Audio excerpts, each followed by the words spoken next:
of governance. Reverend Ladi Thompson, the way you sound, you make me feel hopeless. No, we are just saying to you that it is not an emotional issue. We can win this, we will win this, but we will only turn the tide.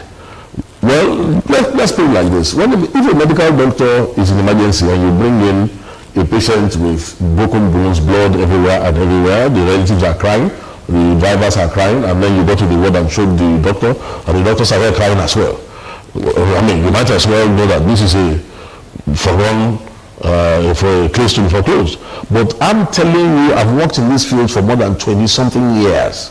I've watched this thing from the deep core parts of the north. I watched it quoting from in our mission fields all over the country, and we also knew it was coming, and we have been taking time to educate. But the only challenge is that the African person does not believe in thinking forward.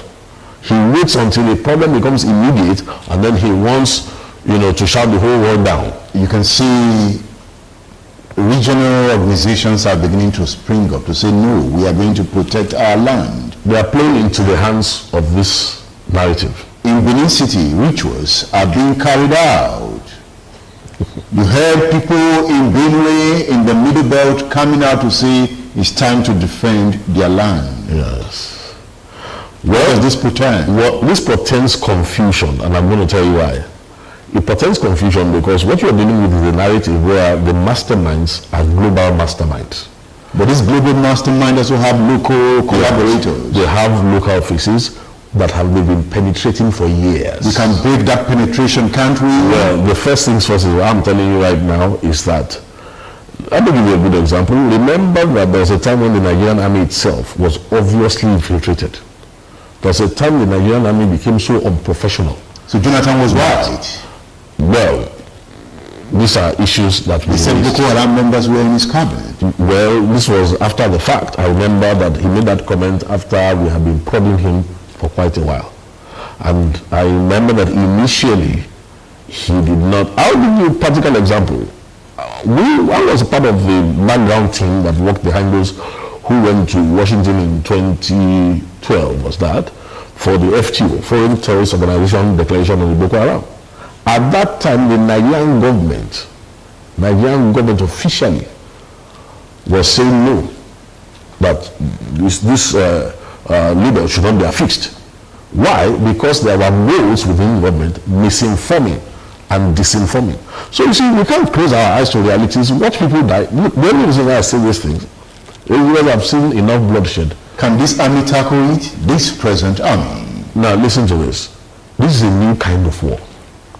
It's not a war that its militants wear uniforms. They are not in barracks.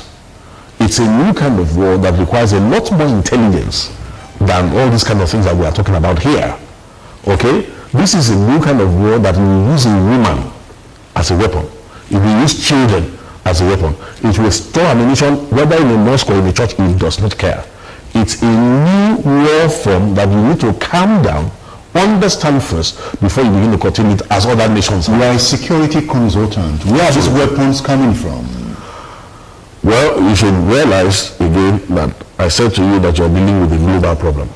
And you should realize that when Libya, in the past few years there's been a lot of turbulence even in the region. And when it comes to light arms, when it comes to high velocity, talking kinetics now, you'll find out that there's been a lot of flow across the West African coast of all sorts of weapons. But now that's not the important thing. The important thing was this. I said something if you have forgotten, that I was one of the people who called for elections to be postponed a week before it was postponed.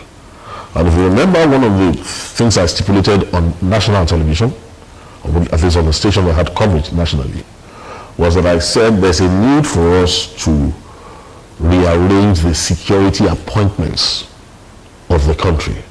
There's a need for the country to run checks on everybody who is in any position to ensure that there's no blackmail, no complicity, no moles, no penetrations. Now let's look at Nigeria presently runs an ethnic military command. that right for this situation? I don't think it's profitable for us at this time to look at the rights or wrongs of the ethnic military. No, I'm not looking at even right or wrong, but because running it an came up, ethnic military command. Yes, because these are fire brigade responses for a nation that never learns its lessons. That gives the impression that somehow this Fulanization argument is right. Okay, let me debunk it for you. Okay.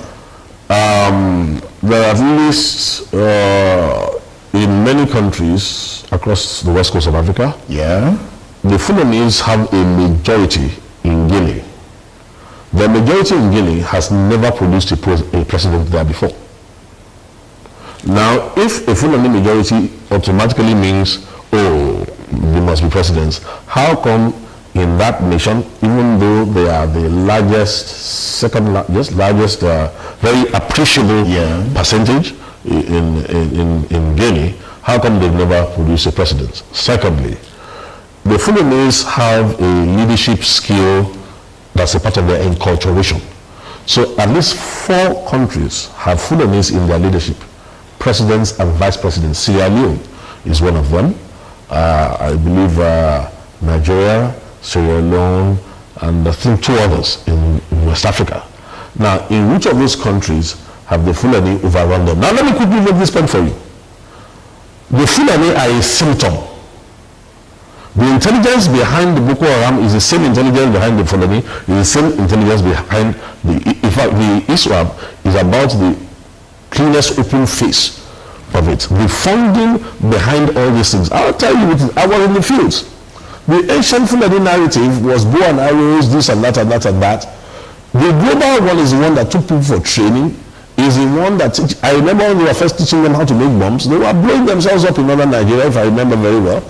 And then national news will come up, they will cover it up and say that it was an experiment that went awry.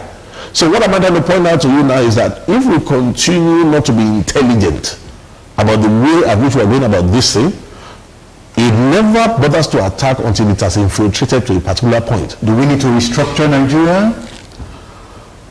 I don't have heard that argument many times, and I say to you that it is old-timers who believe the future is in the past that keep talking about a restructuring of Nigeria. Why? What Nigeria needs is a reprogramming. And we're not going to talk about that in this time, but that will take us a long time for me to break down what programming is. But when you hear about an enculturation program, acculturation, transculturation, we are talking about writing a national program. If you reprogram Nigeria, you will erase all these differentials between North and South. If you restructure Nigeria, no matter how much you restructure it, you are going to continue to accentuate the differences. Now, before we go, are you saying it is time the country came together and think as a people ready for the future? I don't think that is going to work anymore, because already we have hit the 3rd stage where people are panicking. I think we've come to the stage in the country where we need to bring out statesmen. I'm talking about seasoned people, wise, calm people, people with understanding, and then also seek out those who have a sound understanding of what this challenge is. Bring the statesmen together, bring these people, let them sit down, and then let them advise the government. But there is hope, right? Oh, we can win. And in fact, this is an opportunity for us to, with one stroke, sort out ancient and modern problems to put Nigeria on the table of equals. Reverend Ladi Thompson, thank you for featuring on State Affairs. Pleasure always is mine. Thank you.